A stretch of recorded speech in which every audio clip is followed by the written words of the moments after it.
मेरी मैरिज निश्चित होने के समय से ही मोबाइल पर बात होने लगी थी। मुझे ये अच्छे लगे थे, सुलझे हुए से नेक इंसान। मैं अक्सर इनसे पूछती कि यदि मेरी एवं आपकी माँ में कभी कोई झगड़ा हुआ तो आप किसका साथ देंगे। इनका उत्तर होता पता नहीं।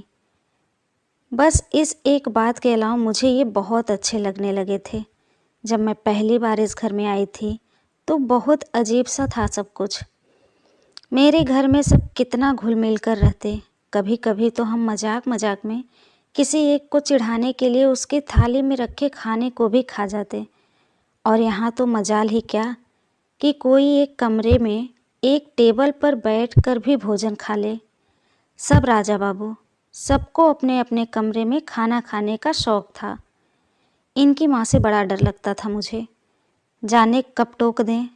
मैं कभी भी सुबह सुबह उठने की आदी नहीं थी, पर यहाँ नियम से जल्दी उठ जाती। एक बार देर से नींद खुली तो देखा कि सासू माँ किचन में नाश्ता बना रही हैं।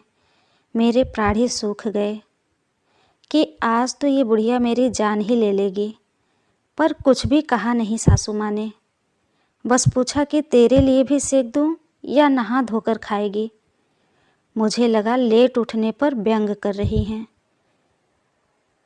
पर सासू माँ का साड़ी पहनने का तरीका बड़ा सलीकेदार था और मुझे साड़ी से बहुत चिढ़ थी।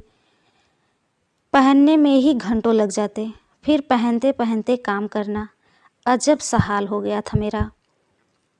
हर आधे पौने घंटे में फिर से सब कुछ ठीक करना पड़ता था, नहीं तो सासू माँ टोक देती कि तमीज़ ही नहीं है क्या, ठीक से पहनो। एक बार तो चिढ़ ही गई, बोली कि जब नहीं पहनने आता तो सीख लो या फिर जो आता है वही पहनो, कार्टून क्यों बन जाती हो। बहुत रोना आया था मुझे। एक तो इतना परिश्रम करो और ऊपर से सुनो भी।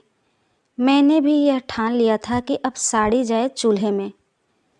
पति की भी बड़ी खराब आदत थी।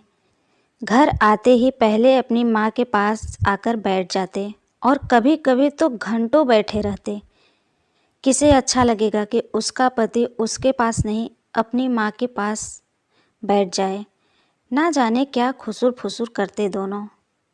कई बार जब बहाने से उनके सामने आ जाती तो ऐसा लगता जैसे बात ही बदल दी हो उन्होंने। एक बार ऐसे ही टोह लेने के लिए चाय बिस्कुट लेकर गई तो सासू माँ बोल पड़ी कि बेटा तू इतना क्यों दुखी होती है, कभी चाय कभी पानी, जा आराम कर या यहीं बैठ जा।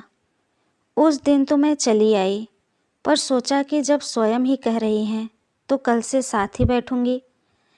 साथ बैठी तो लगा कि ये लोग फालतू बातें करते रहते हैं या मेरे ही सामने ऐसा बन रहे हैं। जब मेरे बेबी होने वाला था तो डरते डरते पूछा कि बच्चे का क्या नाम रखेंगी माँ। कितना प्रसन्न होकर सासू माँ ने उत्तर दिया, कान्हा। और मैं डर गई, पूछ ही नहीं पाई कि अगर बेटी हुई तो। ना जाने क्या क्या सोच सोच कर मैंने वे दिन काटे। और जब मेरी बिटिया हुई तो पिछले 10 दिन से रामायण पढ़ती माँ की आंखों में आंसू देखे थे मैंने। खुशी के थे या दुख के मालूम नहीं, पर महीनों तक उसकी मालिश से लेकर कच्ची पॉटी तक सब काम इतने जतन से करते देखा तो आज इतने सालों पश्चात मैं सोचती हूँ कि मैं स्वयं अपनी सास में माँ को खोजती थी तो क्या मैं स्वयं बहू की जगह बेटी बन पाई थी। पता नहीं क्यों हम बहुएं अपनी सास में माँ को खोजती हैं।